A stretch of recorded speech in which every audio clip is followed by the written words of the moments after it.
பாத்தியா அவன் இரும்பு ராடோட நிக்கிறான். நம்பாத, அது ஸ்ப்ரே பாட்டி. இதை விட இன்னொரு விஷயம் தெரியுமா? என்ன விஷயம்? வயசுக்கு வந்த பண்ண அதுக்கப்புறம் இந்த கிழவிய சும்மா இருக்காம ஒரு இரும்பு உலக்கைய தூக்கி முன்னாடி போடுவாங்க. ஆமாண்டி, காத்து கருப்பானது போடுவாங்க. ஏன்டி தரணி, நான் தெரியாம தான் கேக்குறேன்.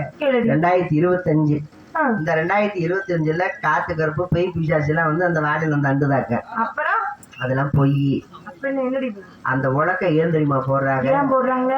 அந்த பொம்பளை புள்ள அந்த உலக்கைய தாண்டும் போது நினைக்கணுமா, இந்த மாதிரி உலக்க பல உலக்க பார்க்க வேண்டிய சூழ்நிலை. நெல் குத்த மிளகா குத்த மல்லி குத்துறதுக்கு இப்ப எங்கடி உரல் உலக்கைக்கு எங்க வேலை இருக்கு? எல்லாத்தையும் கொண்டு போய் ஒதுக்கிட்டாங்க. சரி அம்மா பாத்தியா? ஆமா, அம்மா விட்ட விஷயத்த சொல்லணும். அதுக்கு முன்னாடி அம்மா கிட்ட என்கிட்ட பேசுற மாதிரி அம்மாட்ட பேசக்கூடாது. உன்கிட்ட பேசுற மாதிரி அம்மா இடத்துக்கு தலைவி இல்லையா?